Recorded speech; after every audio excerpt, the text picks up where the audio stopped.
नमस्कार दोस्तों, आप सभी का स्वागत है आपके अपने YouTube channel hello Hindi academy में। दोस्तों, आज हम यहाँ पर समाज से संबंधित बहुत ही महत्वपूर्ण प्रश्नों को लेकर उपस्थित हुए हैं। यह class UP police constable, UP RO ARO, UP TGT PGT, BPSC और डीटीपीएससी टीजीटी पीजीटी के लिए बहुत ही महत्वपूर्ण है। आप लोग ध्यान से क्लास कीजिए और समाज के सारे प्रश्न जो हैं आपके वह क्लास देखकर सही हो सकते हैं। ठीक है, आशा करते हैं कि आपको यह क्लास ज़रूर पसंद आएगी। पहला प्रश्न है, नीति निपुण शब्द का सही समास विग्रह है। मतलब जो शब्द है नीति निपुण, इसका सही समास विग्रह क्या है? नीति में निपुण, नीति का निपुण या नीति में निपुण। यहाँ पर रिपीट हो गया है, नीति के लिए निपुण। तो यहाँ पर हम नीति से निपुण कर देते हैं पहले ऑप्शन में, और दूसरा ऑप्शन है नीति का निपुण, तीसरा है नीति में निपुण और चौथा है नीति के लिए निपुण। तो यहाँ पर ऑप्शन सी जो है नीति में निपुण, ऑप्शन सी सही होगा। हम ऑप्शन सी के साथ जाएंगे। ठीक है, ऑप्शन सी सही है। हस्तलिखित शब्द का सही समास विग्रह है। हस्त और लिखित, हस्त पर लिखा हुआ, हस्त द्वारा लिखा हुआ या हस्त से निमित्त किया हुआ। आप लोग जल्दी से बताइए कि कौन सा ऑप्शन सही है। हस्तलिखित क्या होगा? हाथ द्वारा लिखा हुआ या हस्त द्वारा लिखा हुआ। यहाँ पर इस प्रश्न का भी ऑप्शन सी सही है, हस्त द्वारा लिखा हुआ। बलिवेदी में कारक की दृष्टि से कौन सा समास है? कर्ण तत्पुरुष, संप्रदान तत्पुरुष, अपादान तत्पुरुष, संबंध तत्पुरुष। दोस्तों, जिन्होंने अभी तक हमारी समास की क्लास नहीं की है वह समास की क्लास ज़रूर देखें, उसके बाद यह क्लास देखें, तब कुछ आप प्रश्न हल कर पाएंगे। आपसे निवेदन है कि पहले जो हमने समास की क्लास ली है उसको देखें, एक नहीं कई क्लास ली है, और उन क्लास को देखने के बाद ही ये क्लास करें तो अच्छा रहेगा। तो यहाँ पर बलिवेदी में कारक की दृष्टि से कौन सा समास है? तो संप्रदान कारक। ठीक है। मेघाच्छादित सामासिक पद में कौन सा समास है? कर्म तत्पुरुष, कर्ण तत्पुरुष, संप्रदान तत्पुरुष या फिर अपादान तत्पुरुष। मेघाच्छादित क्या होगा? मेघ से आच्छादित। तो ऑप्शन कौन सा सही होगा? कर्ण। कर्ता ने कर्म को कर्ण से और द्वारा होता है ना, इसमें कर्ण में से और द्वारा होता है, तो मेघ से आच्छादित ऑप्शन बी सही होगा, कर्ण तत्पुरुष। किस विकल्प में समस्त पद का विग्रह गलत है? मतलब किस जो वो समस्त पद है उसका विग्रह गलत है? भयभीत का, भय से भीत, शताब्दी का, शत अब्दों का समाहार, दाल रोटी का, दाल और रोटी, पथभ्रष्ट, रास्ते का भटका हुआ। तो 5 का ऑप्शन डी होगा, रास्ते का भटका हुआ नहीं होगा, पथभ्रष्ट होगा, पथ से भ्रष्ट। ठीक है, पथ भ्रष्ट का है कि पथ से भ्रष्ट, तो ऑप्शन डी यही सही होगा। मतलब यह जो सामासिक पद है उसका विग्रह ये गलत दिया हुआ है। निम्नांकित में समस्त पद की रचना सही नहीं है, इसमें भी आपको गलत ढूंढना है। अकाल से पीड़ित, अकाल पीड़ित, जो राजा भी है और ऋषि भी, महर्षि। जल का प्रवाह, जल प्रवाह। लोक में प्रिय, लोकप्रिय। तो 6 का ऑप्शन आप लोग तो समझ ही गए होंगे, जो राजा भी है और ऋषि भी। यह ऑप्शन सही है, लेकिन इसका विग्रह जो है, जो समासिक पद है इसका, वह गलत है। आगे, इनमें से कौन सा समासिक पद सही नहीं है? इसमें भी आपको जो समासिक पद है वह सही नहीं है, वह ढूंढना है। 5 है आनंद जिसके शिव, नीला है जो अम्बर नीलांबर, क्रम के अनुसार यथाक्रम, प्राण देने में पटु, प्रमाण देने में पटु, प्रमाण पटु। तो 7 का ऑप्शन ए सही है। पंच है आनंद जिसके, क्या होगा? पंचानन, न कि शिव। ठीक है, तो ये गलत है, लेकिन ऑप्शन सही है, ए ऑप्शन। कौन सा समास विग्रह गलत है? महान, महात्मा का, महान है जो आत्मा, चौराहा का, 4 राहों का समाहार, त्रिनेत्र का, तीन है नेत्र जिसके वह। चतुर्भुज, चार भुजाएं। तो 8 का ऑप्शन डी है, चतुर्भुज होगा। क्या होगा? यह जो ऑप्शन है यह सही है, लेकिन समास विग्रह इसका गलत है। ठीक है, ऑप्शन सही है क्योंकि हमें गलत ही ढूंढना है, तो ये ऑप्शन डी सही है।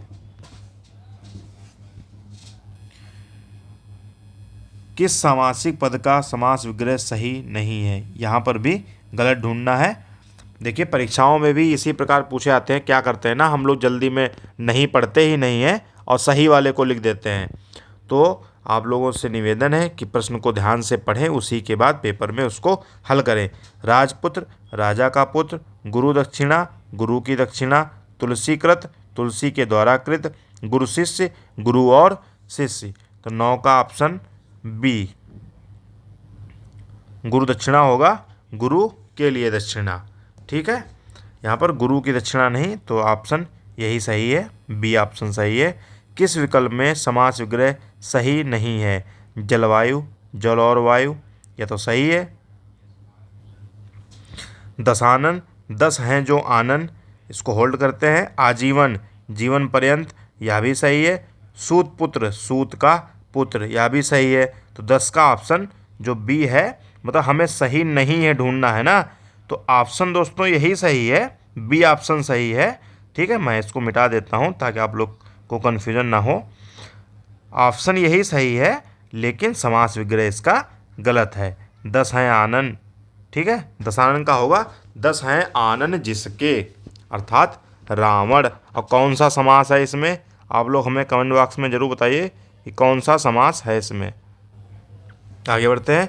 किस विकल्प में समास विग्रह सही नहीं है? घुड़सवार, घोड़े पर सवार। दही बड़ा, दही का बड़ा। मुख्यमंत्री, मुख्य है जो मंत्री। हंस वाहिनी, हंस है वाहन जिसका वह। तो यहाँ पर 11 का ऑप्शन बी सही है, दही बड़ा का होगा दही और बड़ा। ठीक है, निम्नांकित में कौन सा समासी पद सही नहीं है? मन से चाहा, मनचाहा। रसोई के लिए, रसोई घर। देश के लिए, प्रेम, देशभक्ति। ऋण से मुक्त, ऋण मुक्त। तो यही ऑप्शन सी जो है 12 का, वह सही है।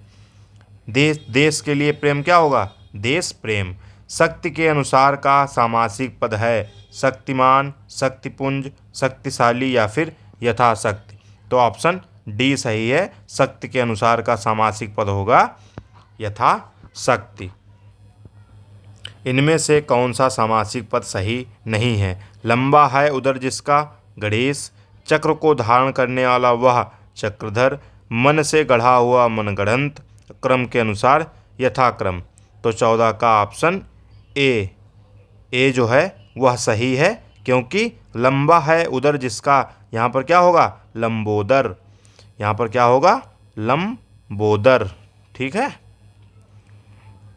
इनमें से किस शब्द का समास विग्रह सही है? अब देखिए यहाँ पर सही है ढूंढना है हमें। महापुरुष, महान तथा पुरुष। ठीक है, या गलत हो गया। सत्याग्रह, सत्य का आग्रह। तो दोस्तों 15 का ये भी गलत हो गया। विद्यालय, विद्या के लिए ऑप्शन यही है, विद्या के लिए आलय। ऑप्शन सी के साथ हम लोग जाएंगे। ठीक है, विद्या के लिए आलय, विद्यालय। वनवास, वन का वास, ये भी गलत है। किस शब्द में अव्ययी भाव समास नहीं है? नहीं है, ये ढूंढना। आमरण, आमरण में है कि नहीं है? है। और यथासाध्य में, इसमें भी है, यथासाध्य में भी है। श्रमसाध्य, तो दोस्तों इसमें नहीं है। तो ऑप्शन सी के साथ हम लोग जाएंगे, या श्रमसाध्य में अव्ययी भाव समास नहीं है। ठीक है, इसको मिटा देते हैं ताकि कन्फ्यूजन ना हो। आजन्म में भी अव्ययी भाव समास है। किस विकल्प में द्वंद्व समास नहीं है? द्वंद्व, दाल भात, दाल और भात, मतलब इसमें है। भूत प्रेत, भूत और प्रेत, इसमें भी है। शुभाशुभ, शुभ, शुभाशुभ में है कि नहीं है? बताइए आप लोग, शुभाशुभ में है। शुभ और अशुभ, शुभ शुभ का जो संधि विच्छेद करेंगे तो क्या होगा? शुभ प्लस अशुभ, तभी तो होगा शुभाशुभ। तो शुभ और अशुभ इसमें भी है। शुभागमन, इसमें द्वंद्व समास नहीं है। ऑप्शन डी के साथ हम जाएंगे। ठीक है, ऑप्शन डी सही है। किस विकल्प में कर्मधारय समास नहीं है? अगर आप लोगों को समास नहीं पता है तो आप लोग हमारी क्लास कीजिए। हमने उसमें समास को लेकर जो ट्रिक है उसको भी बताया है, ट्रिक के माध्यम से भी पढ़ाया है और डिटेल में भी बताया है। आप लोग विश्वास कीजिए, आप क्लास करिए, आप लोगों को समास समझ में आएंगे। मैं ऐसा विश्वास दिलाता हूँ आप लोगों को कि समास इसके बाद आपको कहीं से पढ़ने की ज़रूरत नहीं रहेगी। किस समास में कर्मधारय समास नहीं है? बताइए। महात्मा, काला सांप, गजानन और नीलकमल। अब आप लोग बताइए, इसमें बहुत कन्फ्यूजन होता है। गजानन में कर्मधारय समास नहीं है, क्योंकि गजानन किसको कहा जाता है? बताइए, आप लोग कमेंट बॉक्स में बताइए। अच्छा, गजानन किसको कहते हैं? सबको पता होगा, आप लोग कमेंट बॉक्स में बताइए। किस शब्द में कर्ण तत्पुरुष समास नहीं है? इसका जरूर ध्यान रखेंगे, है या नहीं है, ये पूछा था तो इसको ढंग से पढ़ेंगे। मनमाना में नहीं है, ईश्वर दत्त में नहीं है, तुलसीकृत में नहीं है, कि पदच्युत में नहीं है? कर्ण तत्पुरुष नहीं है, बताइए। तो ऑप्शन डी सही है। यहाँ पर पदच्युत में कर्ण तत्पुरुष नहीं है। किस विकल्प में बहुब्रीहि समास नहीं है? अगर हमें पता ही नहीं होगा बहुब्रीहि समास किसे कहते हैं तो कैसे हम इसको लगाएंगे, ऑप्शन को कैसे टिक करेंगे? तो इसीलिए कह रहा हूँ कि अगर आप लोगों को नहीं पता है बहुब्रीहि समास तो आप लोग हमारी क्लास कीजिए समास की। पंचपात्र में नहीं है, चतुरानन किस विकल्प में बहुब्रीहि समास है? तो पंचपात्र में, चतुरानन में, त्रिभुवन में और चतुर्युग में। किस में है? जल्दी से बताइए। चतुरानन, चतुरानन में बहुब्रीहि समास है। ठीक है। किस समास में प्रथम पद प्रधान होता है? अव्ययी भाव में, कर्मधारय में, तत्पुरुष में या बहुब्रीहि में? तो 21 का ऑप्शन ए जो है वह सही है। अव्ययी भाव में प्रथम पद प्रधान होता है। ऑप्शन ए के साथ हम जाएंगे। ठीक है, इसमें क्या था? चतुरानन था ना। सिंह रूपी नर विग्रह से निर्मित समास है। सिंघनर, नरसिंह, नरसिम्हा या फिर सिंघानर? तो 22 का ऑप्शन बी सही होगा। सिंह रूपी नर मतलब नरसिंह। मुनि श्रेष्ठ शब्द का उचित समास विग्रह होगा। मुनि है जो श्रेष्ठ, मुनियों में सबसे श्रेष्ठ है जो, मुनियों में श्रेष्ठ या मुनियों का श्रेष्ठ? तो 23 का ऑप्शन सी सही है। हम सी ऑप्शन के साथ जाएंगे। मुनिश्रेष्ठ का होगा मुनियों में श्रेष्ठ। अब देखिए कितना कन्फ्यूजन वाला है। मुनि है जो श्रेष्ठ, बहुत लोग इसको सही मान लेंगे लेकिन सही नहीं है। मुनियों में सबसे श्रेष्ठ, तो ये लोग इसको भी बहुत लोग सही मान लेंगे लेकिन ये सही नहीं है। मुनियों में श्रेष्ठ ऑप्शन सी सही है। जिस समास में प्रथम पद गौड़ तथा उत्तर पद प्रधान होता है उसका नाम क्या है? बताइए। अव्ययी भाव, बहुब्रीहि, तत्पुरुष या फिर द्वंद्व? तो 24 का ऑप्शन सी सही है। तत्पुरुष समास में प्रथम पद गौड़ होता है और द्वितीय पद जो उत्तर पद होता है वह प्रधान होता है। किसमें? तत्पुरुष समास में। 5 तंत्रों का समाहार विग्रह का सही समास है। पंचतंत्र, पंचिका तंत्र, पंचातंत्र या फिर पंचम तंत्र? कौन सा ऑप्शन सही है? 5 तंत्रों का समाहार, तो ऑप्शन ए के साथ हम जाएंगे, पंचतंत्र। अब बहुत से लोग पंचातंत्र कर देंगे लेकिन यह गलत है। पंचम तंत्र भी गलत है और पंचिका तंत्र भी गलत है। अगर आपको वीडियो अच्छा लगा हो तभी वीडियो को लाइक कर दीजिए और चैनल पर नए हैं तो चैनल को सब्सक्राइब कर दीजिए। अगर कर चुके हैं तो आप लोग दोस्तों से जल्दी से हमारे 1000 सब्सक्राइबर पूरे करवाइए। दोस्तों, आप लोगों से हाथ जोड़कर निवेदन है और दोस्तों साथ ये वीडियो शेयर भी ज़रूर कर दीजिए। ठीक है, और आप लोगों से निवेदन रहेगा कि समास की हमारी क्लास ज़रूर कीजिए। उसमें मैंने ट्रिक के माध्यम से समास को पढ़ाया है और डिटेल में भी पढ़ाया है। जैसा आप पढ़ने चाहें वैसा पढ़ सकते हैं। ठीक है, आप लोग लगातार अपनी तैयारी करते रहिए, पढ़ते रहिए। मिलते हैं अगली क्लास में, तब तक के लिए नमस्कार, जय हिंद।